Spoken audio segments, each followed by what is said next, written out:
Hello everyone. So last night Figma তাদের নতুন একটা আপডেট এনেছে, ফিগমাস ক্লাস ইফেক্ট।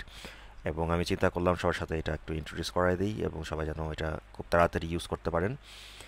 তো আমরা আগে দেখি এইটার রেস্ট্রিকশনগুলো কোথায়, যেহেতু এটা বিটাতে আছে, এবং এটা কিভাবে আমরা অ্যাপ্লাই করতে পারি। প্রথমেই আসি যে এই ফিগমা ইফেক্টটা আমরা ডিজাইন মোডে আপনি পাবেন, ফিগমা ডিজাইন এবং ড্রতেও আপনার আছে। এই নিচে যদি আমরা দেখি, এই যে আমাদের ডিজাইন যেই আইকনটা আছে ফিগমা ডিজাইন, সেখানে আমরা ক্লিক করি, সেই জায়গাটাতে আমরা এটা খুঁজে পাবো। এছাড়া ফিগমা ড্রতেও আমরা এটা পাবো। এছাড়া এখানে বলা হয়েছে যে ডিজাইন মোডস আছে, ফিগমা বাজ এবং স্লাইডেও আপনি এই জিনিসটা পাবেন। যেসব জায়গায় আমি ডিজাইন মোডে টগল করতে পারবো সেখানে আমি এগুলো পাবো। আচ্ছা, বর্তমানে this only works on frame, this doesn't work on just shape. আপনাকে এটা একটা ফ্রেম ক্রিয়েট করে তারপর এটার উপর অ্যাপ্লাই করতে হবে। সো আমরা যদি দেখি যে আমি যদি একটা শেপ ক্রিয়েট করি, অ্যান্ড এখানে আমি একটা শেড ক্রিয়েট করলাম, এবং শেপের উপর যদি আমি ইফেক্টে যাই এবং আমি যদি ড্রপ শ্যাডো এখানে নিচে আসি, গ্লাস ইফেক্টটা অফ থাকছে, এটা হচ্ছে না। ওয়ারঅ্যাজ আমি যদি একটা ফ্রেম নেই অ্যান্ড এটার উপর যদি আমি চাই ইফেক্ট দিতে, and I can go and apply the glass effects. Right, so that's the first thing. One by one এটা কোথায় পাওয়া যাবে সেটা বলছে যে ইফেক্টসের যেই আমাদের প্যানেলটা আছে সেখান থেকে প্লাস দিয়ে সেখানে গ্লাসের আন্ডারে এটা পাওয়া যাবে। ওকে, এখন আমরা আসি সেই গ্লাস ইফেক্টসের সেটিংটা। ওকে, এটা খুব ইম্পর্টেন্ট, এইটা আমরা একটু বোঝার চেষ্টা করি। So I have created this as well on top, just to go around all with all of you. এই গ্লাস ইফেক্টের বেশ কিছু জিনিস আছে, কিছু প্রেফারেন্স আছে, প্যারামিটার, সেগুলো আমরা একটু বোঝার চেষ্টা করি। প্রথম হচ্ছে আমাদের লাইট। অলরাইট, সো আমি আপনাদের সাথে একবার করে ক্রিয়েট করি, তাহলে ইজি হবে। মনে করেন আমি জাস্ট এখানে একটা ফ্রেম নিয়েছি, অ্যান্ড আমি জাস্ট টেক্সট লিখি ক্লাস, অ্যান্ড আমি একটা ফ্রেম নিই, ফ্রেম নিলাম, অ্যান্ড এটাকে আমি জাস্ট একটু রাউন্ডেড করে দিই, এটাকে আমি লিখি ইফেক্টস, এবং আমি তখন ইফেক্টস এখানে আসি, প্লাস ড্রপ শ্যাডো থেকে নিচে যে গ্লাস আমি সিলেক্ট করলাম, and then now it's glass effect. আমি এই ফ্রেমটাকে এখানে নিয়ে আসি, and now the magical glass effects appears. সো আমরা এখন প্রেফারেন্সগুলো একটু বোঝার চেষ্টা করি যে প্রেফারেন্সগুলো কী। অ্যান্ড আরেকটা জিনিস ভালো হবে যদি আমি পাশাপাশি দুটো রাখি, ব্ল্যাক এবং হোয়াইট দুইটার উপরে কেমন হয় সেটা দেখতে আপনাদের জন্য ইজি হবে। সো আমি একটা ব্ল্যাক রাখছি এখানে, অ্যান্ড টেক্সট আমার হোয়াইট,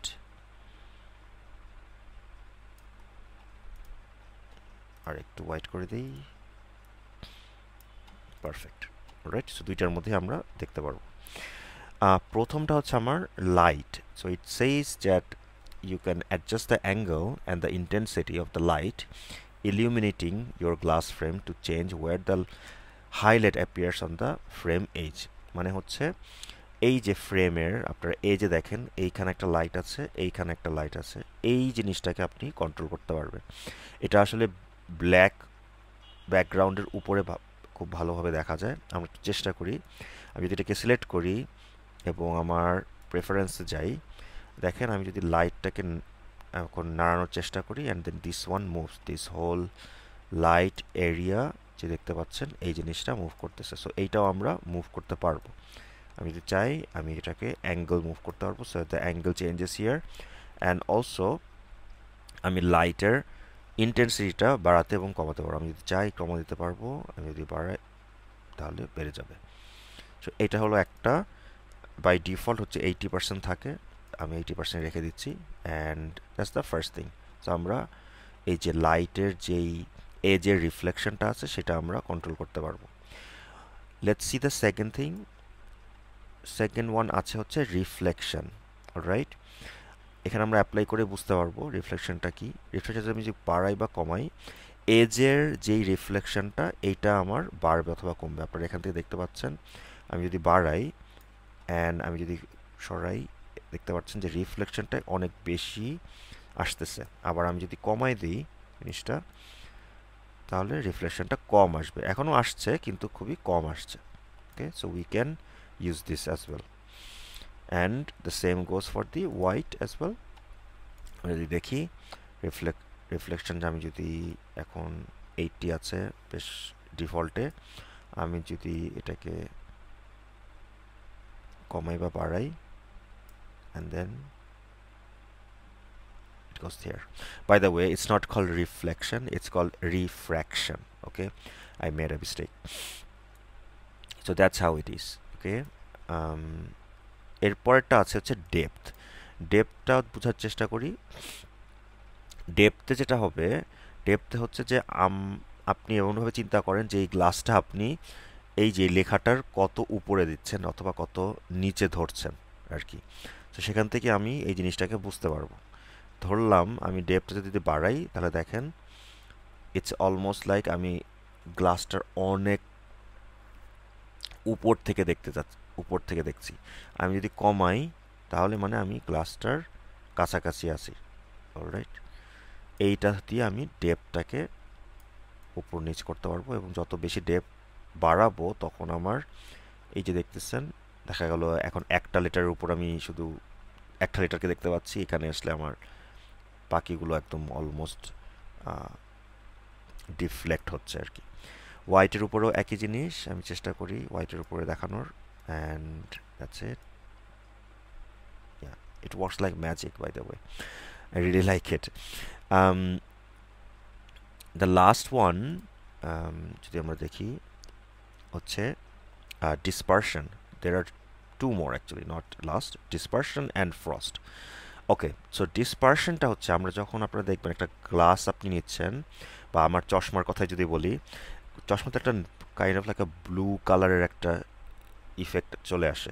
ওকে, সো এই জিনিসটাই এখানে আমি যতটুকু বুঝতে পেরেছি ডিসপারশনের মধ্যে আমি বুঝতে পাচ্ছি। যে আমি যদি এই ডিসপারশনে আসি, আমি যদি কমাই বা বাড়াই, আপনি দেখেন আমি যদি বাড়াই তাহলে ইট kind of more like a blue ইফেক্টটা আসতেছে। আর আমি যদি এটাকে কমাই দিই, তাহলে এটা সেই নো কালার আর কি থাকতেছে। Alright, so that's how I have found the difference. So এরকম যদি আমাদের দরকার হয়, বিকজ গ্লাসে এই জিনিসটা দরকার হতে পারে, যে গ্লাসে আমরা যাই যখন গ্লাস কিন্তু এরকমভাবেই ইফেক্টটা পারে মোর রিয়েলিস্টিক ওয়েতে। আচ্ছা, and the last one is frost. So I think more or less আমরা জানি এটা হচ্ছে মেনলি আমাদের কন্ট্রাস্ট আরও বেশি বাড়ানোর জন্য। যখন আমার এটার উপরে টেক্সটটা থাকবে গ্লাসের উপরে, তখন এই জিনিসটা আমার বেশ কাজে আসবে। আমি যদি ফ্রস্টটাকে বাড়াই, অ্যান্ড দ্যাটস হোয়াট হ্যাপেন্স। ঠিক আছে, জিনিসটা আরও ঘোলাটে হবে, অথবা ফ্রস্ট যদি কমান আপনি ঘোলাটে কম হবে। সো এইটাই হচ্ছে আমাদের এই গ্লাস ইফেক্টের সব প্রেফারেন্সগুলো। আমরা একটা বা দুইটার মধ্যে একটু অ্যাপ্লাই করে দেখি, and you will understand more about it. So এইখানে মনে করেন একটা ব্যাকগ্রাউন্ড আছে, এবং আমি এটার উপরে এখন ইফেক্টটা দিতে চাচ্ছি। সো আমি যদি এখন গ্লাস ইফেক্ট অলরেডি দিয়েছি, দিয়ে আমি যদি উপর নিচে নিই, and then you can see how it changes. আর এটার সাথেও আমি যদি কিছুই চেঞ্জ করার চেষ্টা করি, যে ধরলাম আমি ফ্রস্টটাকে একটু বাড়াই, and then you can see the difference. Alright, now it's more clear, আইকনগুলো আরও ক্লিয়ার হচ্ছে। আমি যদি এটার ডেপথটাকে আর একটু বাড়াই, তাহলে মোর লিকুইডিফাই বলতে পারি আমি, সেগুলো হচ্ছে। রিফ্র্যাকশন আমি যদি বাড়াই বা কমাই, সেটাও আমি দেখতে পাচ্ছি যে এই এজগুলো, আমার যে এজগুলো আছে সেগুলো কীরকম হচ্ছে, সেই জিনিসটা আমি এখানে দেখতে পারলাম। এছাড়া বেশ কিছু ইন্সপিরেশনের ব্যাপার যদি আমি বলে থাকি, সেইটার যে আমরা এটা দিয়ে কী কী জিনিস ক্রিয়েট করতে পারি। যে কোনো একটা ক্লক তৈরি করা হচ্ছে এবং এজগুলোকে সেভাবে বোঝা যাচ্ছে যে ক্লকের উপর একটা গ্লাস দেওয়া, সেরকম এরকম ফ্রস্টেড গ্লাস আমরা দেখে থাকি বিভিন্ন জায়গায়, সেগুলোকে আমরা দিয়ে ইফেক্ট তৈরি করতে পারি কোনো ইমেজের উপরে। এখানে যেরকম একটা জারের উপর আমরা ইফেক্ট তৈরি করতে পারি, লাইক ওয়াটার ইফেক্ট আমরা তৈরি করতে পারি। প্লাস বিভিন্ন গ্রাফিক্স অ্যাসেটের উপরও আপনারা এটা অ্যাপ্লাই করতে পারেন এবং দেখতে পারেন। It's quite interesting. আচ্ছা, এখন এর কিছু রেস্ট্রিকশন আছে সো ফার, এটা আমরা একটু দেখে যাই যে এখন পর্যন্ত শুধুমাত্র it only apply for frames, it does not apply for shape, it does not apply for anything else. আর corner radius must be consistent, মানে আপনি কর্নার রেডিয়াস যদি ইউজ করেন, যদি কর্নার রেডিয়াস দেখা যায় যে উপরেরটা বেশি নিচেরটা কম, সেরকম হলে জিনিসটা কাজ করবে না। Okay, glass on glass does not make a compound, মানে আমরা যদি দুইটাকে কম্পাউন্ড করি সেটা অ্যাপ্লাই হবে না। হ্যাঁ, এই যে একটা গ্লাসের উপর আরেকটা গ্লাসের কম্পাউন্ড এখনও অ্যাপ্লাই হবে না। এসভিজিতে আমরা এটাকে এক্সপোর্ট করতে এখন পারবো না, আমরা শুধুমাত্র পিএনজিতে পারবো। আর not fully supported on Figma site, আপনারা যারা ফিগমা সাইট নিয়ে কাজ করেন, ফিগমার যে আরেকটা প্রোডাক্ট, সেখানে কাইন্ড অফ লাইক আপনি ওয়েবসাইট তৈরি করতে পারবেন ফ্রেমারের মতো, সেটাতে এখনও ফুললি সাপোর্টেড করছে না। নো এনভায়রনমেন্টাল রিফ্লেকশন, সো অ্যাপলের যেই লিকুইড গ্লাসটা আছে ওইটা আবার এনভায়রনমেন্ট অ্যাডপ্ট করতে পারে। এনভায়রনমেন্ট অ্যাডপ্ট কি, মানে আশেপাশের থেকেও রিফ্লেকশন আসে, সেটাকে অ্যাডপ্ট করতে পারে, ওয়ারেস এইখানে এটা এখন পর্যন্ত পারছে না, ফিগমার মধ্যে এই জিনিসটা নেই। আর লাস্টে হচ্ছে যে এটা একটা কমপ্লেক্স ফিচার, তো এটা একটু হেভি, সেটাই আর কি বোঝাতে চাচ্ছে যে এটা পারফরমেন্সের উপরে আপনার ইফেক্ট পড়তে পারে। অনেক জায়গায় যদি আমি এটাকে ইউজ করি একটু স্লো হতে পারে আর কি আমার ইউজের জন্য। এই স্লাইডটা হচ্ছে ফিগমার কমিউনিটি ফাইল থেকে আমার নেওয়া, আমি এই ফাইলটা আমাদের ভিডিওতে শেয়ার করে দেবো যাতে আপনারা এটা দেখেও প্র্যাকটিস করতে পারেন। So thank you so much and I'll see you in another video. Bye by.